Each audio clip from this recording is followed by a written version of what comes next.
I'm Marshall Conley, consultant with the Geneseo Public Library. Today is January 25th, 2018, and I'm at the Geneseo Public Library with Ron Fonk. So thanks for joining us today. Pardon? Thanks for coming out to talk to us today. You're welcome. My pleasure. So first, just a little bit about you. When and where were you born? I was born in Kenosha, Wisconsin, March 26, 1933. Okay. I grew up on a poultry farm. My dad and 7 sisters. So you were farmers then, poultry farmers? Poultry farm. We had a hatchery. We had a lot of chickens, a lot of eggs, a feed business. And during World War II, my dad raised a lot of tomatoes. In fact, I don't know, I should have brought a picture of me up on the truck. I was only about 7 or 8, little. But that's where we grew up and had a good life. We were all well taken care of. I went to high school there, graduated in '51. Okay.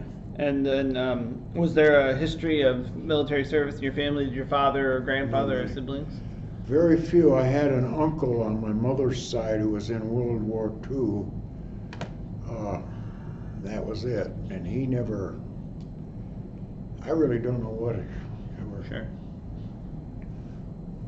Those were the only ones that were ever in the military. I was the first one in that whole group that, well, now there were some cousins on my mother's side that went in.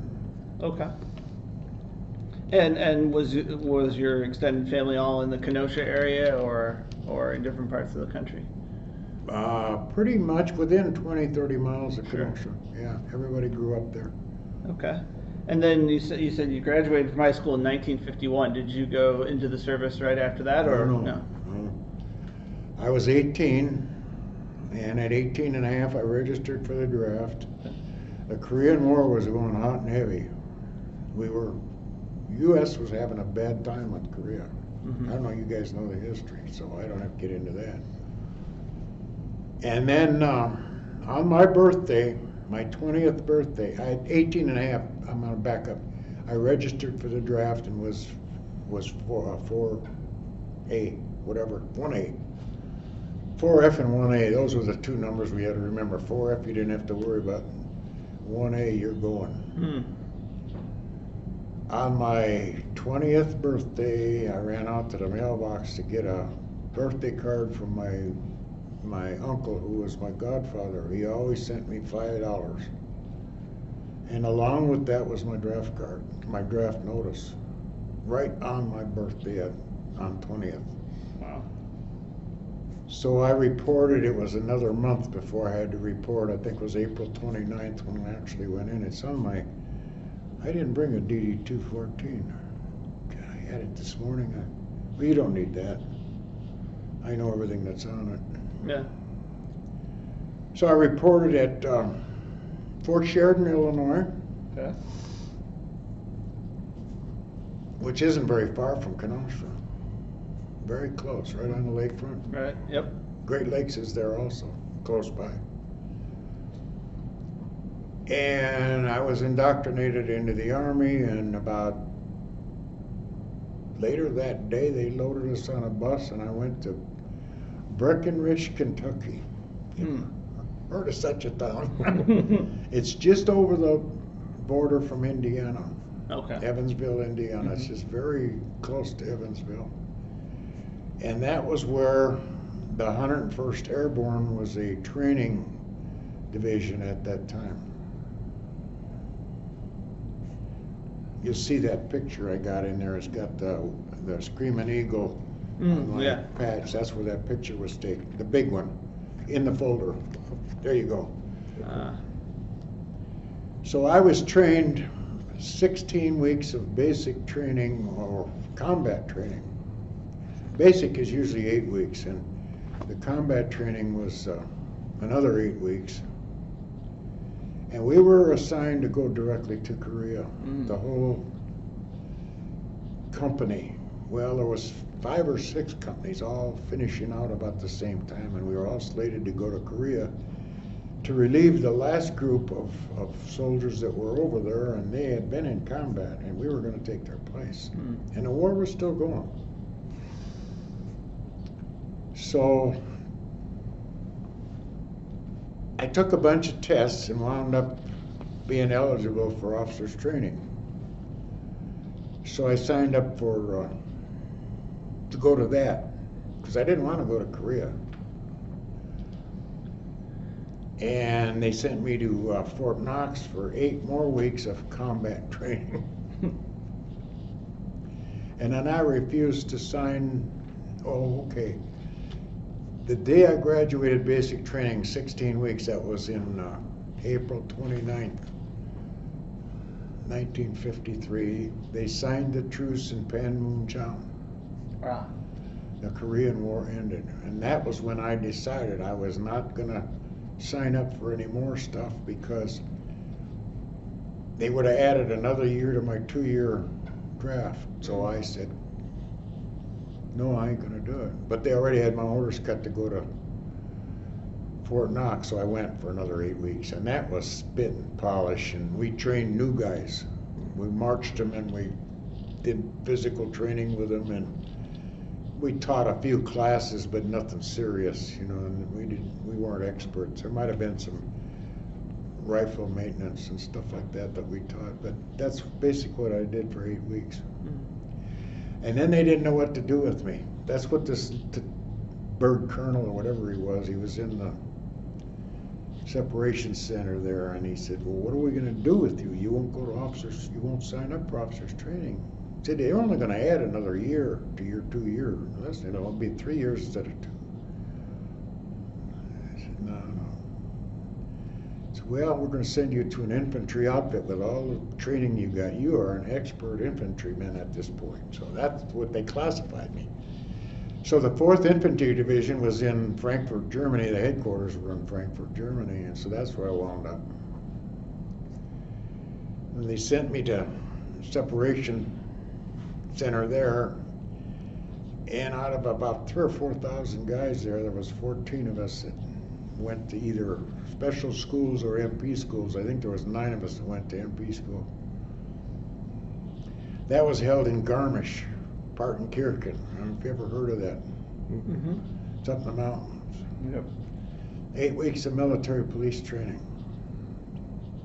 By now the year is almost up. Came back to Frankfurt and was an MP, full-fledged, got promoted to PFC.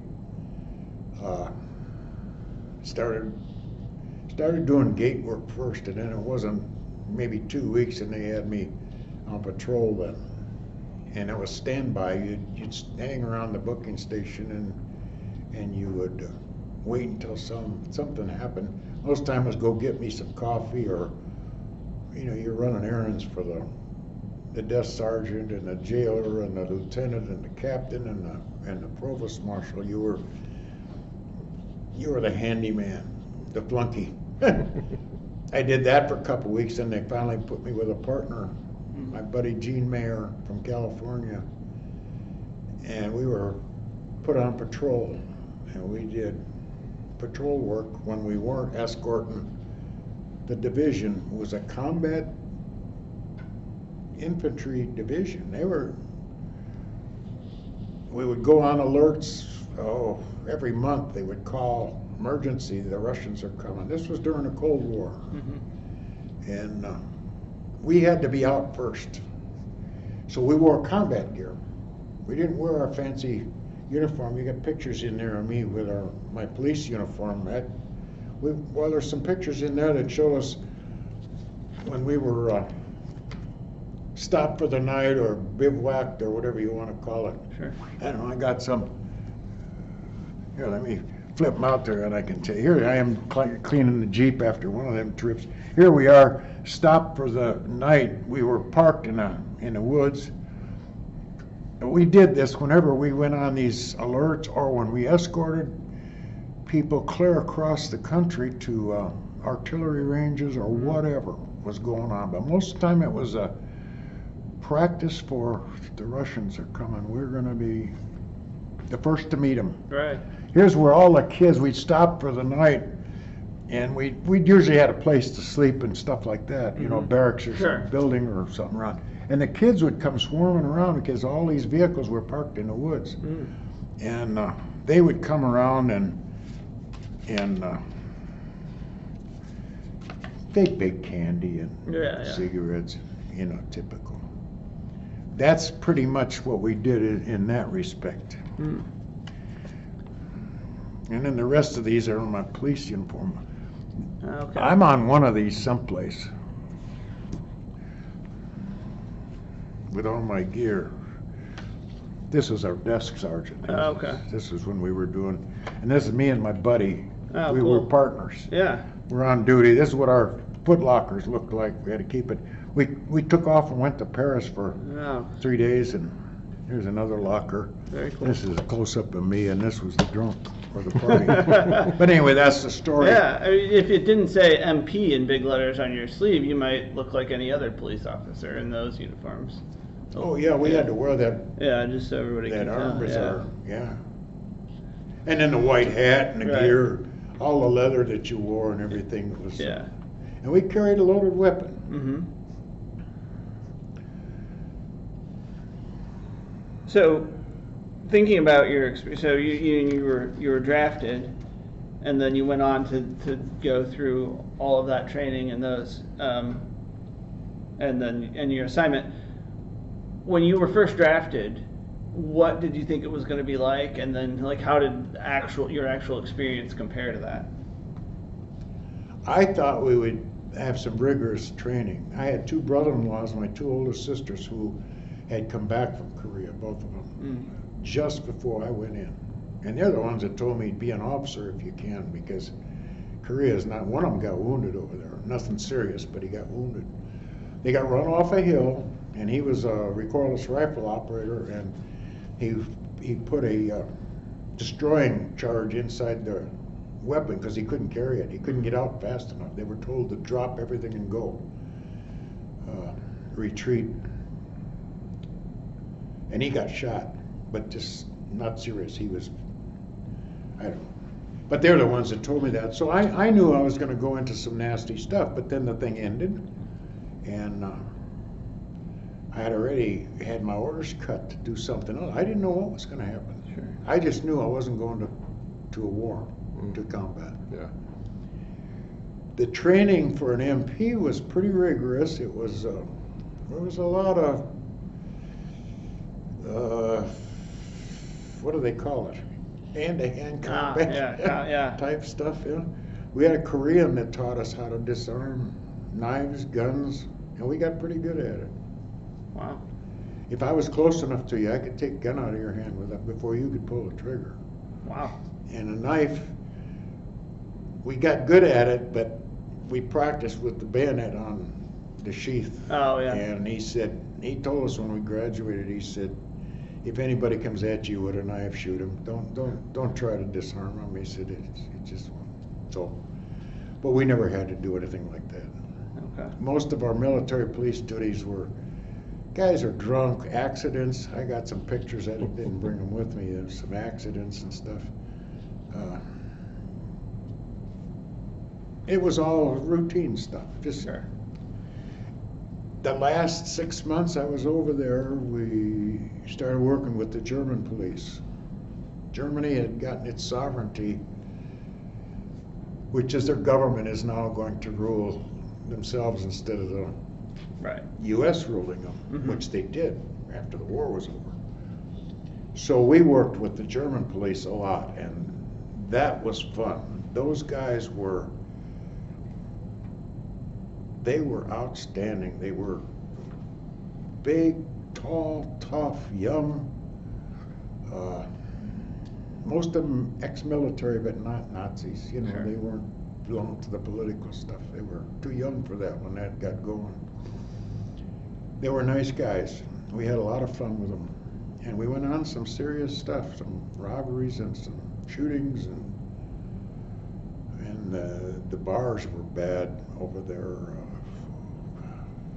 You'd walk in and there'd be fights going and stabbings. Oh wow. Oh, it was a lot of peacetime army is not a nice, when they're out on leave and Yeah. stuff, it's not a nice thing. But other than that, the army was good to me. I couldn't complain about anything. We got leave time and Sure. Well, and you mentioned you went to Paris. What else did you do in your downtime while you were over there? England, Paris, Switzerland.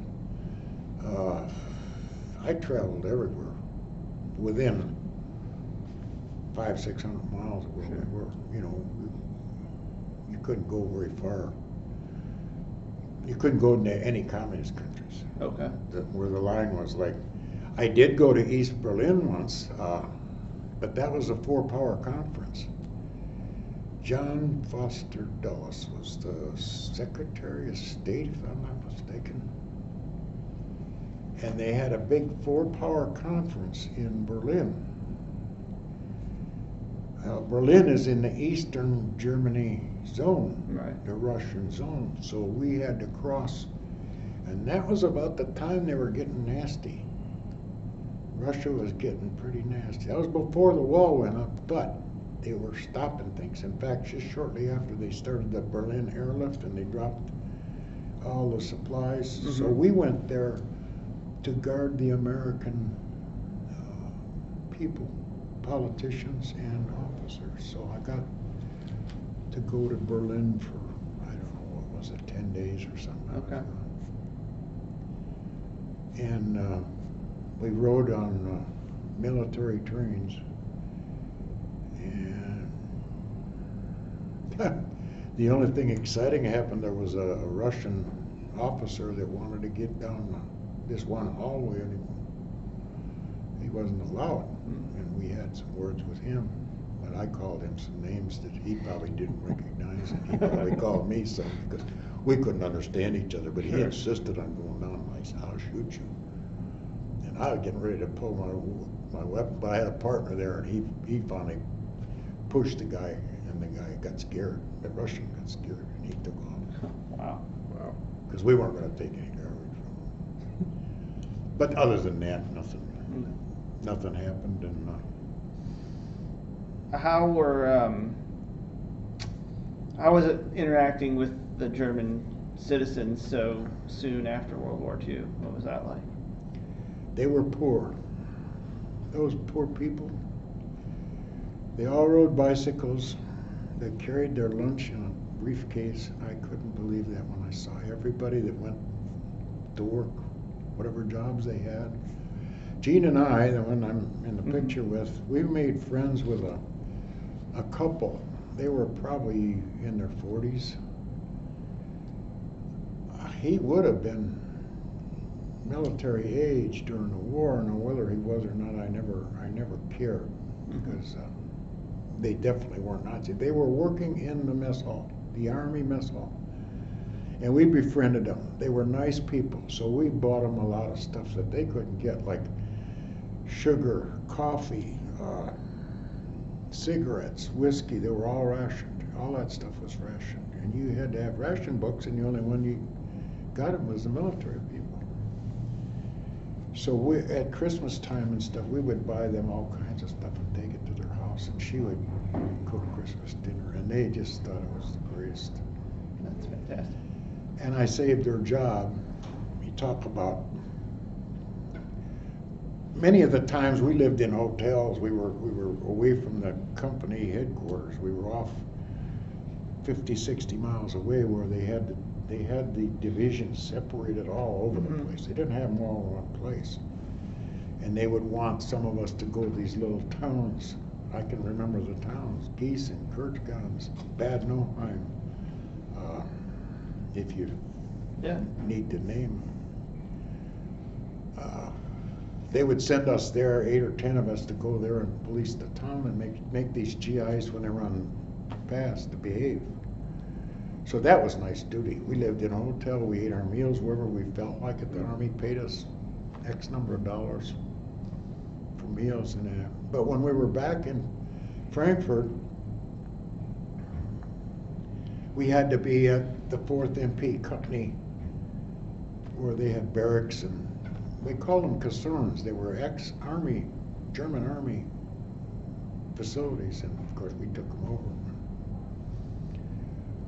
And whenever I was on duty and I went to chow, I could cut the line. There were 5 companies in this one chow hall, so there was probably 400 guys eating in each time they served a meal. So it was a big chow hall. And this couple was working in there, man and his wife. And she did work behind the counter. We went through with your tray in hand. And I came through, I cut the line, and the sergeant there did not like MPs. Now, the medics and the MPs stuck together. Okay. We were buddies.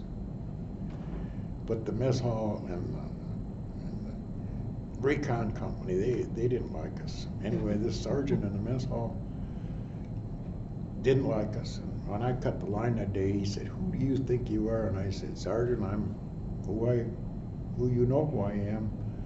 And you give me any crap," I said, "you wind up in the..." So he wanted to get even with me. And there was nothing he could do. Well, I got even with him, but what happened is I was going down the line, and the gal that I knew real well was at the end of the line serving cake, and they made cakes in them great big pans. Sure. And the last piece, she put it on, it was a little dinky piece, it was in the corner, you know, when they cut it. She said, "Wait a minute," I threw the tray and got another one, and she put another piece in. He came and fired her on the spot for giving me 2 pieces of cake. Half the time they'd throw it away. Right. It was leftover, just throw it away. So I said, "Sarge, you can't do that." And he said, I'm in charge here. And he was. There was nothing I could do. I said, "Okay." So I'd been there for a year and a half, and I knew my way around by then. I'm telling you war stories. So I knew that he would be coming out of the mess hall about 5:30, 6 o'clock.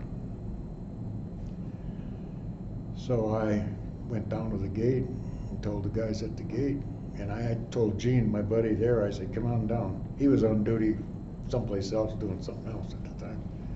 "Come on down, I'm gonna nail the Sarge." He's good, I'll help you. So here he come, and he's driving a brand new Mercedes.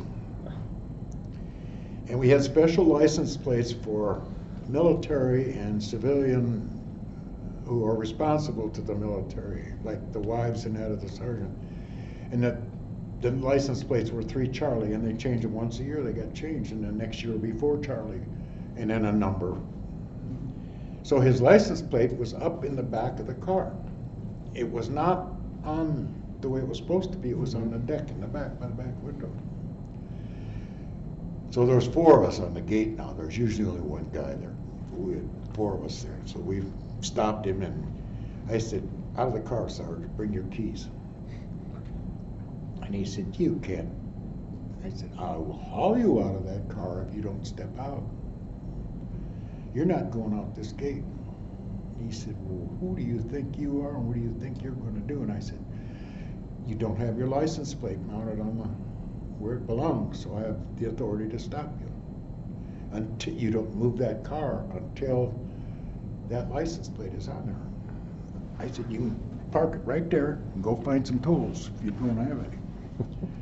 So he gave me the keys, because he can't leave it there without leaving the keys. So we opened the trunk and the back seat, and we found sugar, steaks, coffee. He was smuggling stuff out of that chow hall. Well, when we got done with him, he was a private. Wow. So I said, "Don't mess with the MPs. That's We get right. even." That's right. And there was another sergeant under him who was a good guy. He was married to a German gal, and he took over the mess hall and he hired these 2 people back. They were back the next day. So within a day, we solved the problem. Yeah, it worked out for you. Don't mess with us. But other than that, the guys that were drunk, we'd go in a bar, and it'd be 2 o'clock in the morning. Usually we get a call from the bartender, "Hey, these guys won't leave." And none of them would have a pass past midnight. They're supposed to be back. Mm. at midnight. That'd be 2 o'clock in the morning. So we'd pile them in the back of the Jeep and take them through the gate. The guys on the gate were kind of stickler for, but we'd get them to the company so they wouldn't get rolled up for being there. I said, now it's up to your company people. If they want to mark you AWOL, well, that's your problem. I said, there won't be nobody there. I must have hauled 40 guys back. Other than that, it was just normal MP work. I don't know what else I can. No, those are great stories. I mean, I could probably tell you 40 more, but they're all going to be pretty much the same. Yeah. Did you, in your service over there, I mean, was there a way for MPs to receive like recognition or medal, awards or medals? Did you have any experience with that? Or? Not really. There was no combat. There was nothing.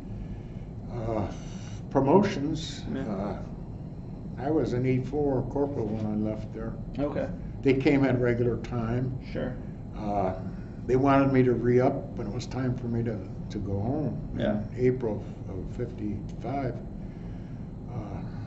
And I said, how long before the next promotion? They said 7 years to make E5. And I said, I'm not staying here 7 years as a corporal.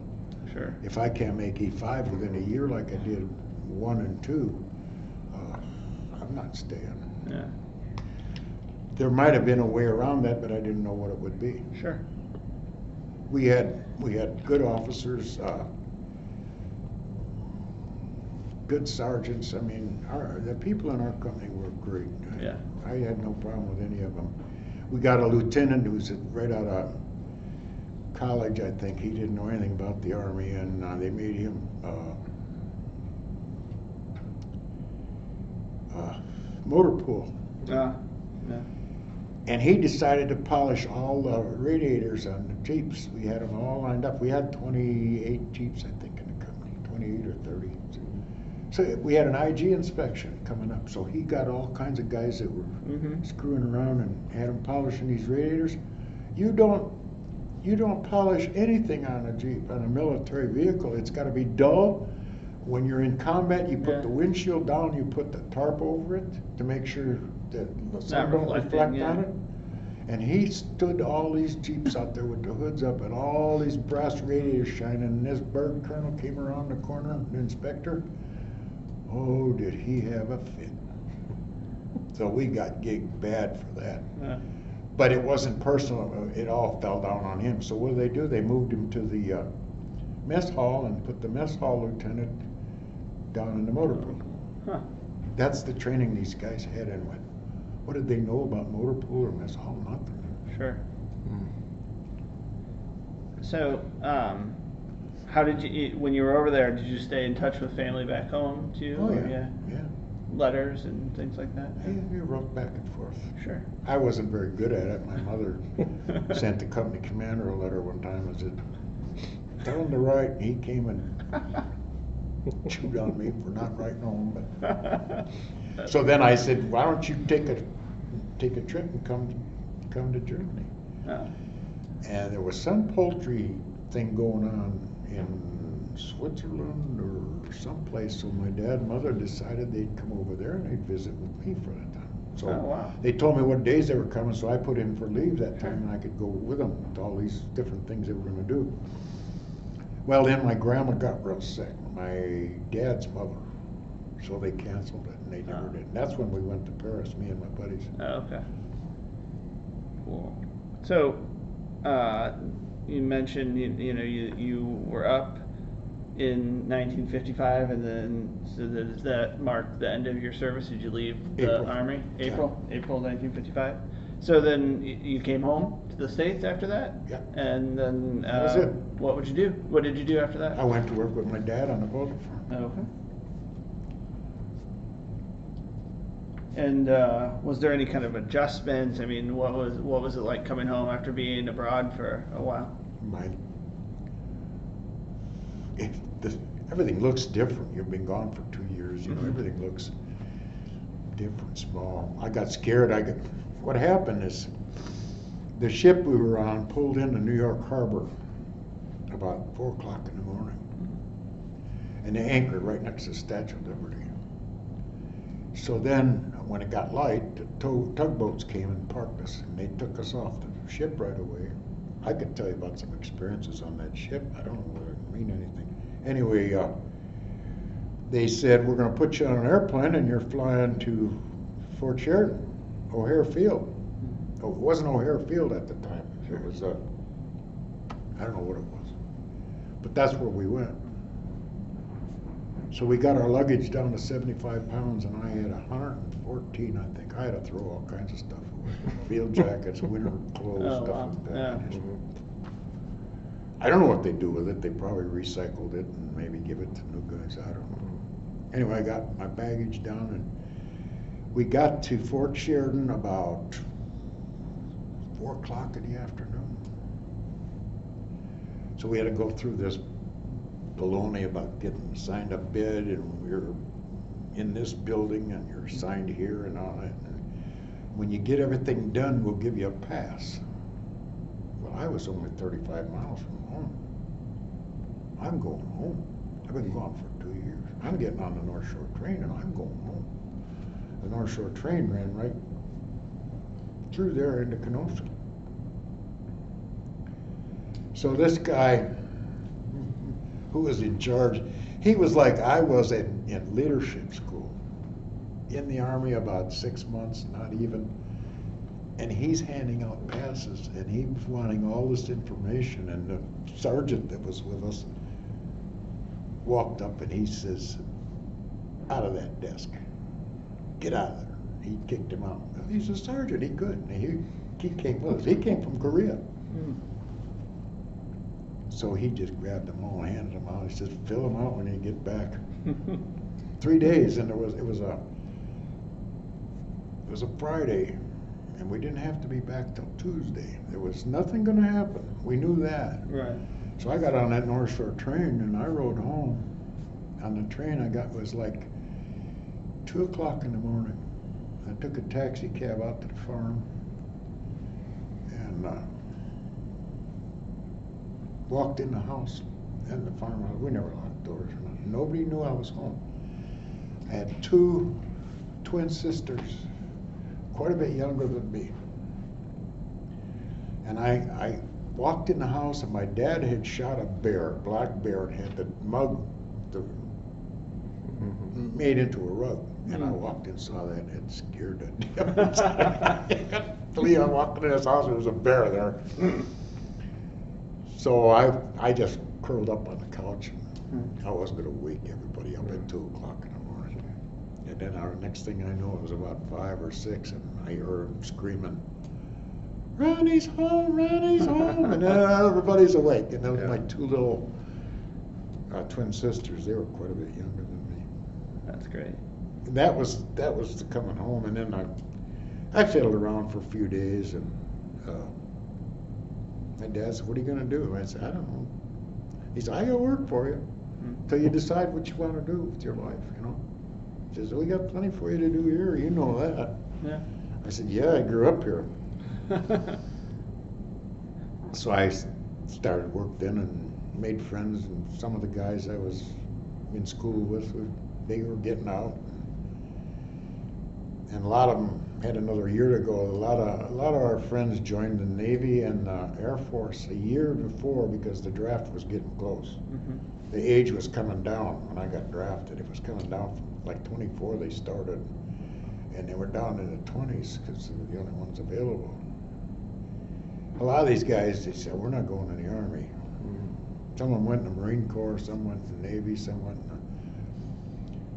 Well, they still had a year to go, so there were lots of girls with no boyfriends. I mean, you go to a dance or something, and there were 4 to 1. You had your pick. So that part was nice. And then it was just a matter, and I didn't get married then until, was I 25? So this was I was 21 when I got out. 22. Yeah. 22. It was after my birthday when I got out, yeah, 22. So 3 years later, I finally asked this gal to marry me.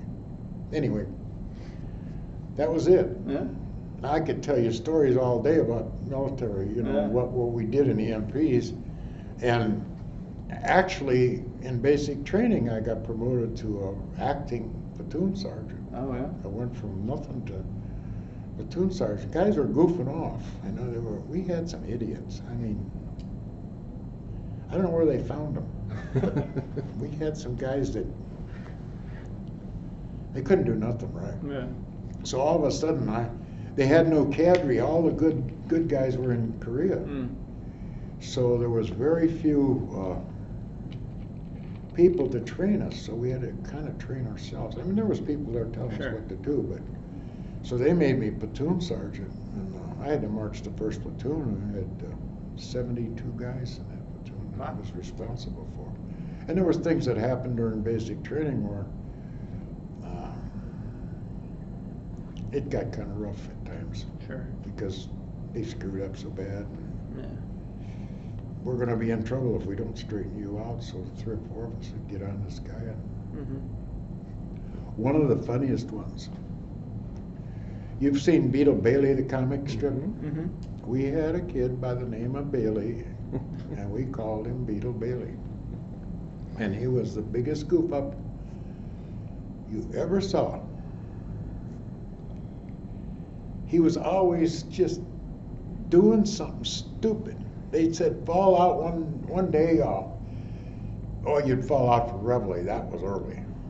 Then you'd go in and clean up your area, get ready to go, and then you'd go to chow. And they said, the uniform of the day will be helmets, pistol belt, boots. Instead of civilian shoes, you wore your boots. You always wore your boots.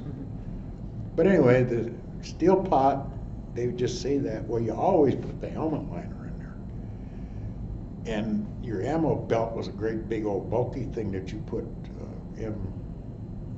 M1 ammo pouches in it. And there was a canteen hanging on there and a first aid kit hanging on there. So when we fell out at 7 o'clock to go march to wherever we're going that day, here come Bailey out with a steel pot, that belt, and his boots, and not another stitch of clothes on. No underwear, no pants, no socks, and he's got his rifle. Of course, you always had your rifle, and he's standing. He was way down in the end. He was in my platoon, and he was way down on the end, and the sergeant saw him. Bailey, and get back in there and get some clothes on. Before the lieutenant sees you. Well, here come the lieutenant around. Lieutenant was West Point guy, first lieutenant. Oh, he was strict. And he saw it, and that was the end of it right there. Bailey, you would be on fire watch and KP for the rest of your time. And he was.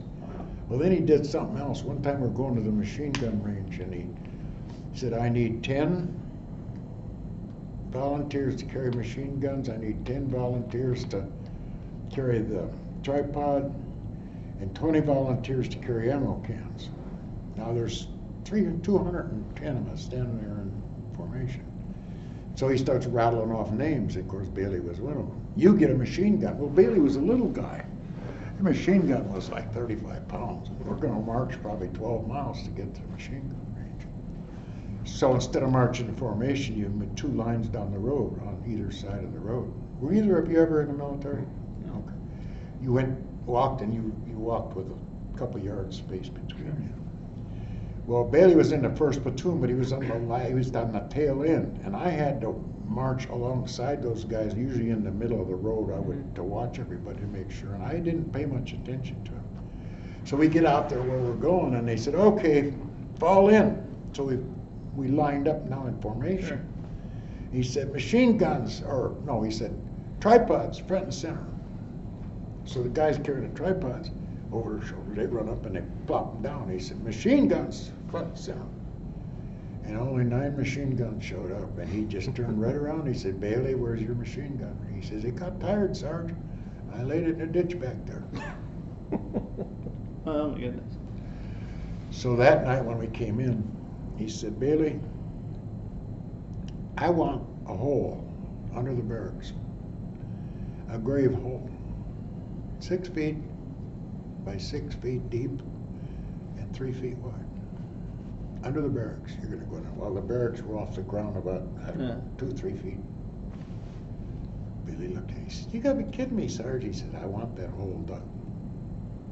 All the spare time you got, you work on that hole." So every day he would check on him, and Bailey's under there every night digging on it. A couple guys felt sorry for him, they went under and helped him. Finally got the hole dug, and there's dirt shoved all over the place underneath there. You can hardly see it. So the sergeant used to light his cigarettes with kitchen matches, and he'd strike them, and he'd blow it out after he lit his cigarette. And he'd say, "Okay, now bury this match, this dead match, so cover it up." So by now everybody was really feeling 20 guys got under there and filled that thing back in. And next day the sergeant says, "Where do I put the headstone?" And Bailey says, "What do you mean the headstone?" He said, "Well, you buried a dead match. We got to put a headstone under there. Which end is it pointing at?" And he said, "Hell, I don't know." Sergeant says, "Dig it up and find it." Oh, wow. And he broke. It broke him. And that's what they were after. Mm-hmm. And he started crying and whining, and they had to take him to the medics and make sure he's going to be all right.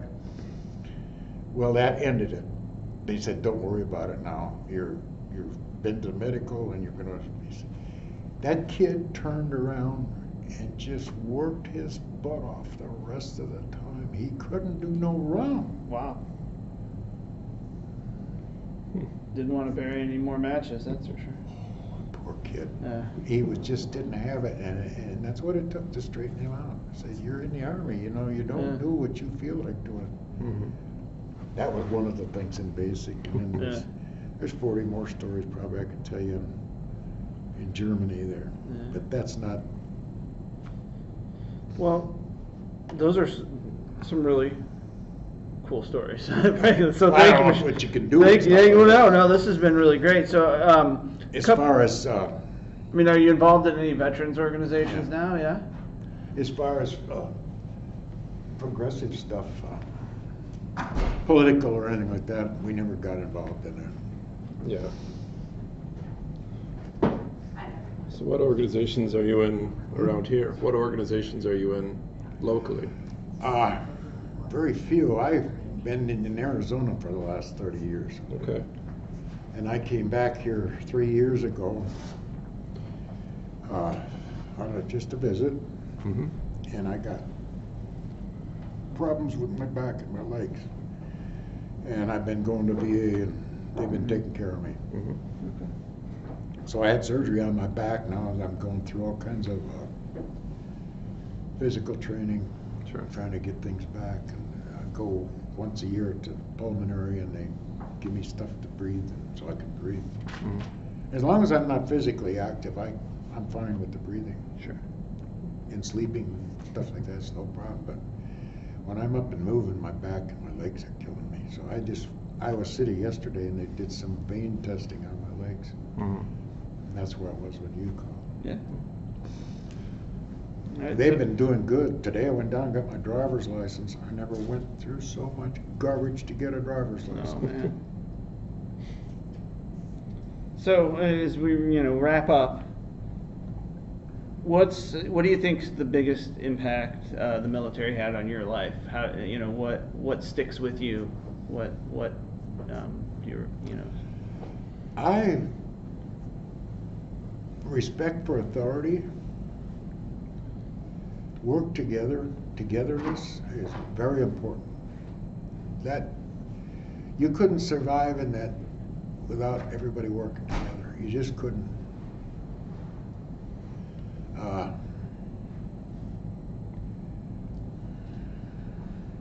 And a lot of respect for the people that we beat. Mm-hmm. If you want to call it that, the wars that we won, those poor people, I don't know. I could never live that way. I don't know what I would do if I had to live the way those poor people lived. Their houses were burned down. There were piles of bricks everywhere. Frankfurt was a mess yet, and that was 6 years after the war ended. Yeah. But they were working, and they were working hard. And I would say have a tremendous respect for our president, and so on. What do they have? Oh, they're gonna do some exercise. Respect for the politicians, not the politicians, for the military leaders. Sure. A lot of respect for our military leaders. The ones that we got right now are, you know, they've been through Vietnam and all kinds of garbage in the Middle East and wherever else stuff's going on. And Korea may come back at us again. And so I learned a lot of respect for them, and I never knew them before. Before I went in, I had no idea what was going on. Wow. World War II, I can remember thinking the P-38 was the best airplane in the world. You'd go to a movie on Saturday, there'd be 2 shows and the news would be on, and you'd see all that stuff, you know, was going on over there. And I got to liking airplanes. Yeah. Now I'm building these little models. I got 33 or 4 of them done. I don't know what I'm gonna do with them when I get done. It's all right. Very cool. Give them to the VFW or something. There you I'm go. a member of the VFW and the American Legion. Okay. VFW, I'm a lifetime member. American Legion, I'm a member in Arizona yet. All right. Great. We should probably wrap it up. Yeah. All right. Well. Met a lot of veterans. Yeah. Thank you for your time. And as you mentioned at the beginning, we'll be doing that project with the kids, so we'll probably be back in touch then. This was Okay. really great to talk to you. Really appreciate Yeah. sharing those stories. You know, as